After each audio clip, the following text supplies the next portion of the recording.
Feliz día. Vamos a compartir la palabra de este día. Lectura del libro del profeta Miqueas. Señor Dios nuestro, pastorea a tu pueblo con tu cayado, a las ovejas de tu heredad que permanecen aisladas en la maleza, en medio del campo, en medio de campos feraces. Pastarán en Basán y en Galaad, como en los días de antaño, como cuando salimos de Egipto y nos mostraba tus prodigios. ¿Qué Dios hay como tú que quita la iniquidad y pasa por alto la rebeldía de los sobrevivientes de Israel? No mantendrás por siempre tu cólera, pues te complace en ser misericordioso. Volverás a compadecerte de nosotros, aplastarás con tus pies nuestras iniquidades, arrojarás a lo hondo del mar nuestros delitos. Será fiel en Jacob y compasivo con Abraham, como juraste a nuestros padres en tiempo remoto. Señor Dios, palabra de Dios. El Señor es compasivo y misericordioso. Bendice al Señor, alma mía, que todo mi ser bendiga su santo nombre. Bendice al Señor, alma mía, y no te olvide de tu beneficio. El Señor es compasivo y misericordioso. El Señor perdona tus pecados y cura tus enfermedades. Él rescata tu vida del sepulcro y te colma de amor y de ternura. El Señor es compasivo y misericordioso. El Señor no estará siempre enojado, ni durará para siempre su rencor. No nos trata como merecen nuestras culpas, ni nos paga según nuestros pecados. El Señor es compasivo y misericordioso. Como desde la tierra hasta el cielo, así es de grande tu misericordia. Como dista el oriente del ocaso, así aleja de nosotros nuestros delitos. El Señor es compasivo y misericordioso. Lectura del Santo Evangelio según San Lucas. En aquel tiempo se acercaba a Jesús los publicanos y los pecadores para escucharlo, por lo cual los fariseos y los escribas murmuraban entre sí: Este recibe a los pecadores y come con ellos. Jesús le dijo entonces esta parábola. Un hombre tenía 2 hijos y el menor de ellos le dijo a su padre: Padre, dame la parte de la herencia que me toca. Y él le repartió los bienes. No muchos días después, el hijo menor, juntando todo lo suyo, se fue a un país lejano y allá derrochó su fortuna viviendo de una manera disoluta. Después de malgastarlo todo, sobrevino en aquella región una gran hambre y él empezó a padecer necesidad. Entonces fue a pedirle trabajo a un habitante de aquel país, el cual lo mandó a sus campos a cuidar cerdos. Tenía ganas de hartarse con las bellotas que comían los cerdos, pero no lo dejaba que se la comiera. Se puso entonces a reflexionar y se dijo: ¿Cuántos trabajadores en casa de mi padre tiene pan de sobra y yo aquí? Me estoy muriendo de hambre. Me levantaré, volveré a mi padre y le diré: Padre, he pecado contra el cielo y contra ti. Ya no merezco llamarme hijo tuyo. Recíbeme como a uno de tus trabajadores. Enseguida se puso en camino hacia la casa de su padre. Estaba todavía lejos cuando su padre lo vio y se enterneció profundamente. Corrió hacia él y echándole los brazos al cuello lo cubrió de besos. El muchacho le dijo: Padre, he pecado contra el cielo y contra ti. Ya no merezco llamarme hijo tuyo. Pero el padre le dijo a sus criados: Pronto, traigan la túnica más rica y vístensela. Póngale un anillo en el dedo y sandalia en los pies. Traigan el becerro gordo y mátenlo. Comamos y hagamos una fiesta. Porque este hijo mío estaba muerto y ha vuelto a la vida. Estaba perdido y lo hemos encontrado. Y empezó el banquete. El hijo mayor estaba en el campo y al volver, cuando se acercó a la casa, oyó la música y los cantos. Entonces llamó a uno de los criados y le preguntó qué pasaba. Este le contestó: Tu hermano ha regresado y tu padre mandó matar el becerro gordo por haberlo recobrado sano y salvo. El hermano mayor se enojó y no quería entrar. Salió entonces el padre y le rogó que entrara. Pero él replicó: hace tanto tiempo que te sirvo sin desobedecer jamás una orden tuya, y tú no me has dado nunca ni un cabrito para comérmelo con mis amigos. Pero eso sí, viene ese hijo tuyo que despilfarró tus bienes con malas mujeres, y tú mandas matar el becerro gordo. El padre repuso: hijo, tú siempre estás conmigo, y todo lo mío es tuyo, pero era necesario hacer fiesta y regocijarnos, porque este hermano tuyo estaba muerto y ha vuelto a la vida. Estaba perdido y lo hemos encontrado. Palabra del Señor. Gloria a ti, Señor Jesús. Hoy, en el Evangelio que acabamos de escuchar, el Evangelio según San Lucas, nos presenta la parábola del Hijo Pródigo. Y en esa parábola vemos tres personajes: el padre, el hijo menor y el hijo mayor.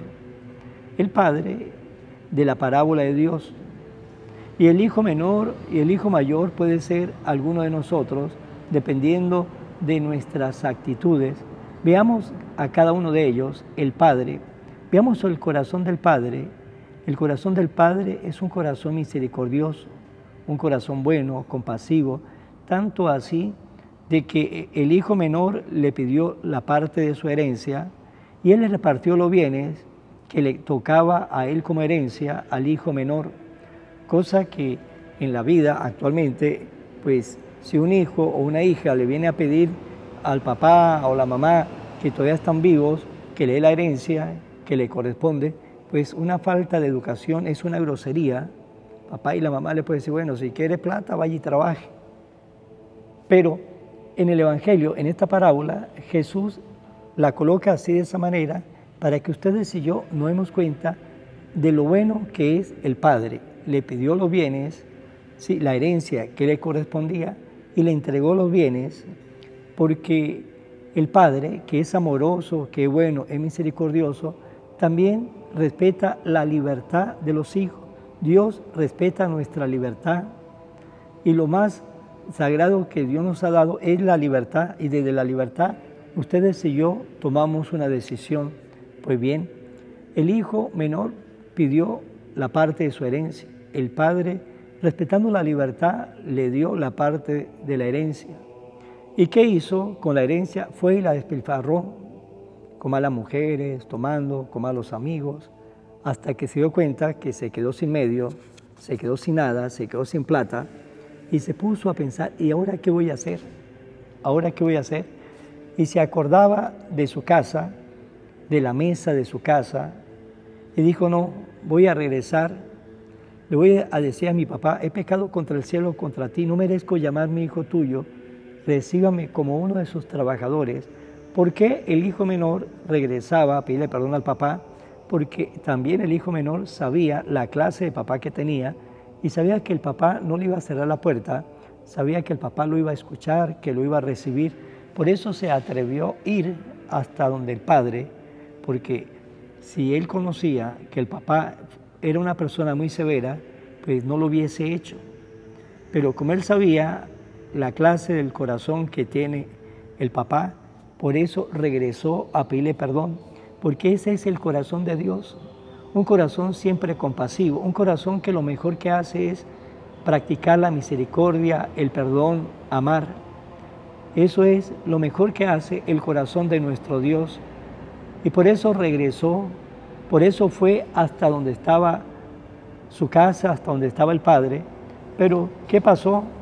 Nos dice que cuando el padre solamente lo vio, cuando venía, se enterneció profundamente, corrió hacia él, llegó a donde estaba él, le echó los brazos al cuello, lo cubrió de besos, y el muchacho le dijo el discurso que tenía ya planificado: Padre, he pecado contra el cielo y contra ti, ya no merezco llamarme hijo tuyo.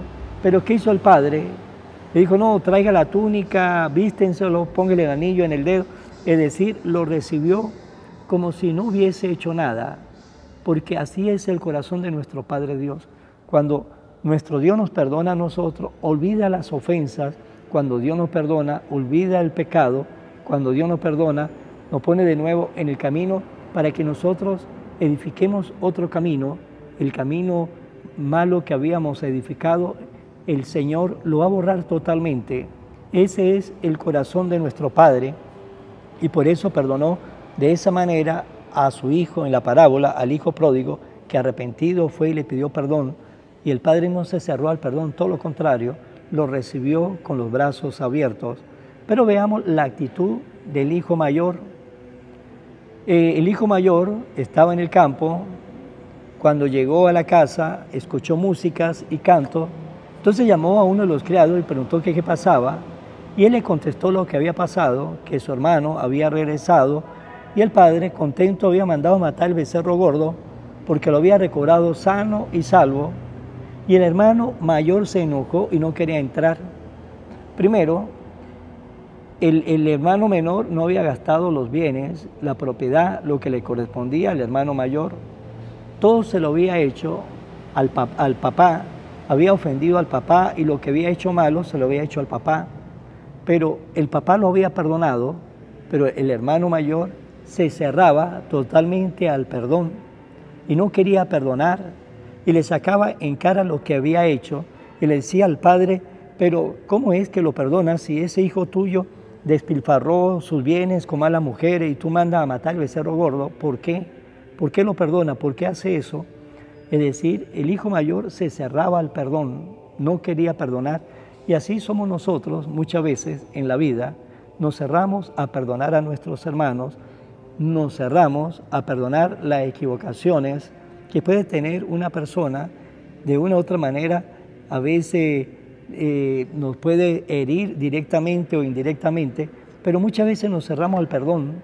Es decir, somos más severos nosotros para perdonar, aunque lo que hayan hecho no es directamente para nosotros, pero nos cerramos a perdonar. Ese es el corazón del ser humano, un corazón de piedra, un corazón que cuesta perdonar, un corazón que cuesta para que olvide, un corazón que cuesta para pasar la hoja y vivir la vida siempre en con ese sentimiento de perdón. Y ahí vemos cómo el hermano mayor se cerró totalmente al perdón. Pues bien, un hermano menor que pecó, se arrepintió y le pidió perdón al padre. Un hermano mayor que no pecó, pero no quería perdonar el pecado de su hermano. Y un padre que era el ofendido y perdonó de corazón. Un padre que trata de construir puentes para que siempre haya solidaridad. Habla con el hermano mayor para que perdone a su hermano menor y le muestra por qué es tan alegre. Porque el que estaba muerto ha vuelto a la vida, el que estaba perdido lo hemos encontrado. Por lo tanto, ese es el corazón de nuestro Padre Dios, así es el corazón inmenso de nuestro Padre Dios. Pero la gran pregunta es, ¿cómo es nuestro corazón? ¿Cómo es nuestro corazón? Como del hijo menor, que ofendemos a Dios, pero también sabemos buscarlo para decirle: he pecado contra el cielo y contra ti, y buscamos el perdón de Dios. O el corazón del hijo mayor, que nos creemos muy buenos, y como nos creemos muy buenos, pues nos cerramos al perdón. ¿Cómo es nuestro corazón? Dios quiera que nuestro corazón sea siempre un corazón imitando al corazón de nuestro Padre Dios, un corazón que nunca se cierra al perdón, un corazón que sabe pedir perdón, un corazón misericordioso. ¿Cómo es nuestro corazón? Vamos a finalizar en mano de María. Oración a la Virgen María. Oh Virgen María, Madre de Jesús y Madre mía, como en Caná te das cuenta cada día lo que yo necesito. Ruega a Jesús por mí, cuídeme siempre, no me deje nunca, no permitas que me aleje de Jesús, tu Hijo amado. Ayúdeme a corregir mis defectos que me alejan de Jesús y fomentar mis virtudes que me acercan a Él. Sea siempre mi Madre protectora a lo largo de toda mi vida. Amén. Será hasta mañana, Dios mediante, en el nombre del Padre, del Hijo y del Espíritu Santo. Amén. Evangelio de hoy, con el Padre Iván Jaimes.